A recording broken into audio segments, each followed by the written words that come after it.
Boss Arch, ano bang pwede mong ibigay na sa akin na tips sa pagra-ride ng ganitong mga Sports bike? sports bike? Pogi kasi tignan pag nakaganyan eh.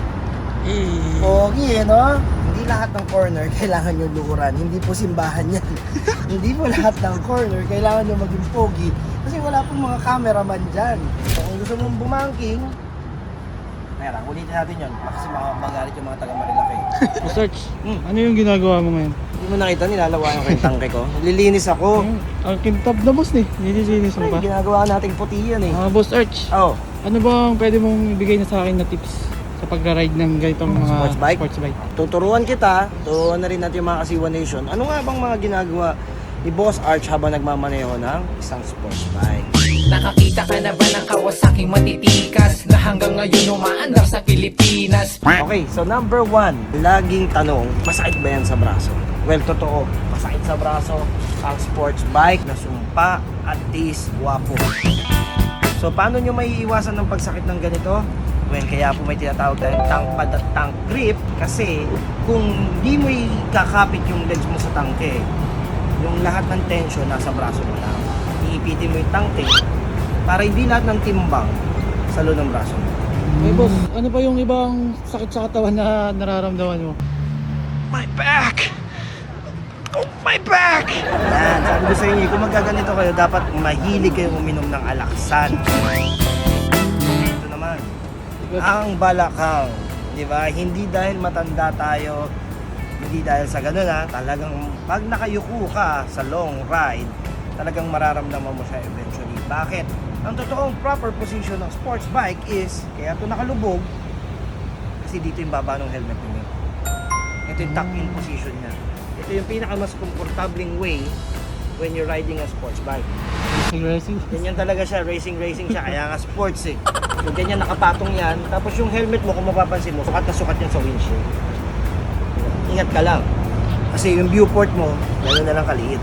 Eh, maintenance boss. Matakaw sa maintenance sa mga sports bike. Matakaw sila sa hangin. At yung hangin ay kasamang dumi yan. At yung dumi na yun, yun yung mga sinasala ng mga air filter natin. At para mabuksan mo yung air filter mo, kailangan mo magpa-maintenance. Kailangan maselan ka maglinis ng air filter. Boss Arch, Oh, parang tanong ka pa?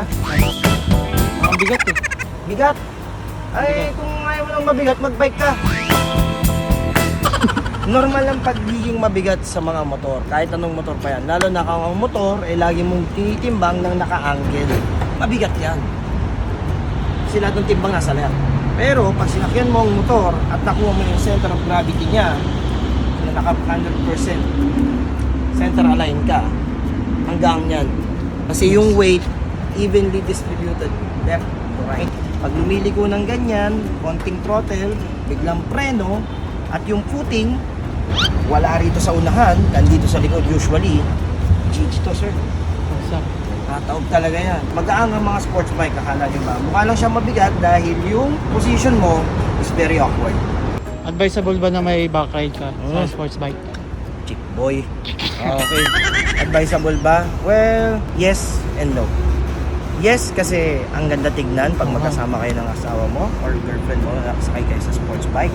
Angas, di ba? Para kayong movie. No, dahil hindi yung totoo. Masakit sa likod pag may back ride. Ang pag-banking is an art. It's not a requirement. Hindi lahat ng corner kailangan nyo lukuran. Hindi po simbahan yan. Hindi po lahat ng corner kailangan nyo maging pogi. Kasi wala pong mga cameraman dyan.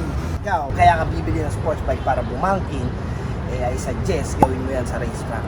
Huwag kang bumangking sa public roads, yung mga malulupitan. Kung ikaw kaya mo, ewan ko yung motor mo, baka sumablay. So kung gusto mong bumangking, meron, ulitin natin yun. Kasi magalit yung mga taga Marilaki. Tatanungin nyo kung may nagkakarera, sa kanila, kahit anong itsura, ang importante makaliko. It's just so happen, pogi kasi tignan pag nakaganyan eh. Pogi eh, no?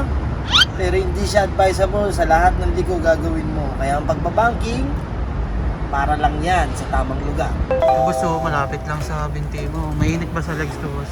Oo, may sa legs to. Lalo na kung pasaway ka. Huwag ka mag-shorts. Kung mag-shorts ka, talagang mainit yan. At kung magpapantalon ka katulad nito na may silip, Mainit din yan. Ang sports bike is natural na sumisingaw lahat ng heat fumes niyan patras. Kaya kung gusto nyo mag-sports bike at ayaw nyo naiinitan, ay, huwag nyong gamitin. Eh boss, Oh. anong ma-advise mo sa akin? Gusto ko kasi bumili. Ito. Sports bike, Yes boss. tandaan mo, hindi kita pipigilan, hindi ko rin kayo pipigilan bumili. Gusto nyo yan, pera nyo yan, karapatan nyo yan.